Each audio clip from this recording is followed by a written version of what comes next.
Hello everyone. So I wanted to do a short video so we could talk about one of Neruda's poems, or I could talk about it and you could listen. For this week you read 3 of his poems, 2 of his love poems on page 5 and 7 of your text, and then Only Death on page 33. Now I hope you are finding Neruda accessible and very interesting. I think he's a beautiful writer. He's very popular. You might have heard some of his love poems at weddings or events like that, as he's written hundreds of them.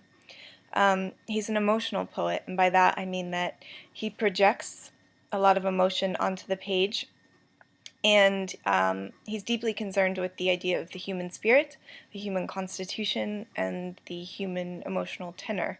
He wants to provide sort of a universal touchstone for people, so that when you read his poems, you can feel your own self, your own identity, and your own emotional state within them. You can relate to them, simply put. Now, let's look at 20 Love Poems number 7. That's on page 5 of your text.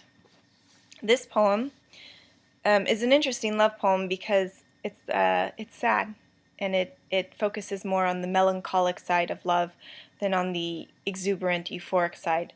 We have 2 characters in this poem. We have the speaker, which is the I, the first person, and then we also have the lover, the unnamed lover, who is called the distant female in stanza 4.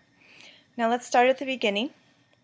When you read a poem, you want to read it through once to get sort of a sense of the poem, a sense of the language.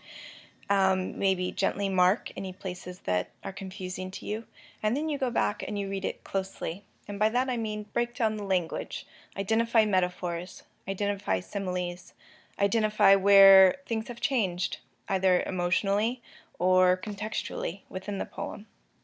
Now Neruda's poem here, we begin with, leaning into the evenings, I throw my sad nets to your ocean eyes. We enter the poem immediately in a temporal sphere, in the evening. Okay, so we're not in night, but we're also exiting day. We're in a liminal time, a transitional time. We also have a metaphor immediately, and this metaphor extends through the poem. The I, the speaker, likens himself to a fisherman. Okay, he possesses sad nets. Already we know in the first line that he's not happy, he's not pleased. And then the lover, the one he's addressing, has ocean eyes. And what does the ocean connote? What does it mean? It's vastness. Okay, in this case it's largesse. It seems much bigger than the I, than the speaker. And if the speaker is a fisherman, the ocean is also sustenance. It's a place of provision and safety, in this case, a way to be full. But we see throughout most of the poem that the speaker is not full of this lover. He's been left bereft. So this metaphor, like I said, of the ocean and the fisherman is extended. It continues throughout the poem.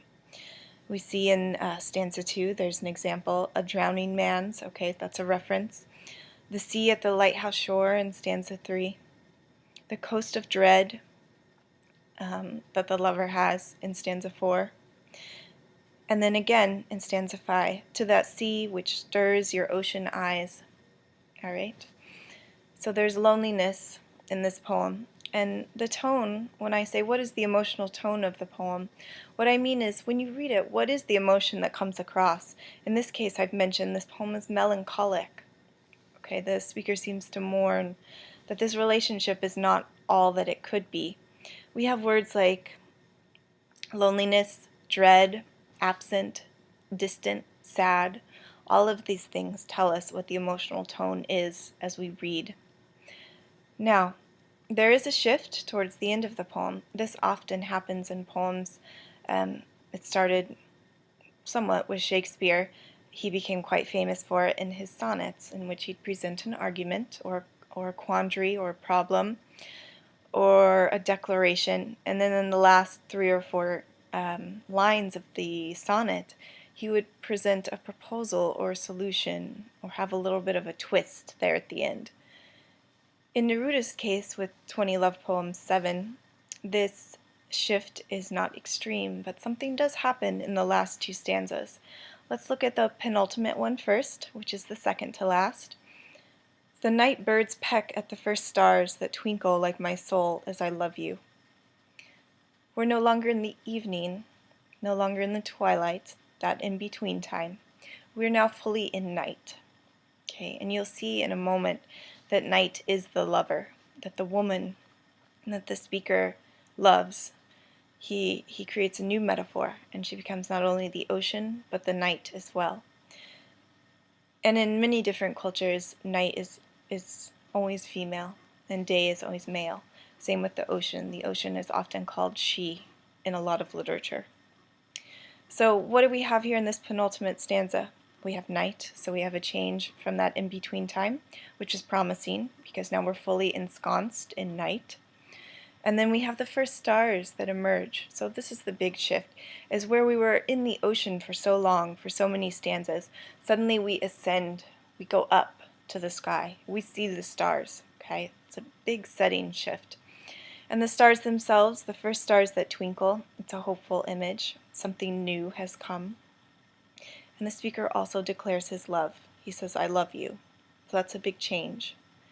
The last stanza, night gallops on her shadowy mare, scattering blue wheat stalks over the fields. We have another metaphor. This is where the lover becomes night. Night is personified, okay, meaning made into a human figure.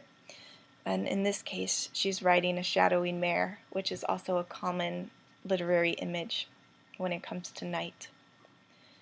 The last line you see can be read a couple different ways. First of all, as night enters this field, the stalks scatter in her wake, okay, so they move out of her way. Or another option is that she herself is scattering these wheat stalks, perhaps with the hope that the seeds will plant something new. So this poem, while it doesn't end on an obviously hopeful note, there is a sense of closure, and there's a sense that the lover and the speaker find a new balance in their relationship, that they find a sense of peace in the night with the darkness falling upon them. So, with that quick rundown, you can see how I looked somewhat closely at the language. I tried to go quickly here, so you're not stuck watching a video forever. Apply the same methodology as you read poems. Read through it, like I said once, slowly, but get a feel for the language. And then after that, read through it again and again to see where you find metaphors, similes, or anything else that sticks out to you. Beautiful images. All right.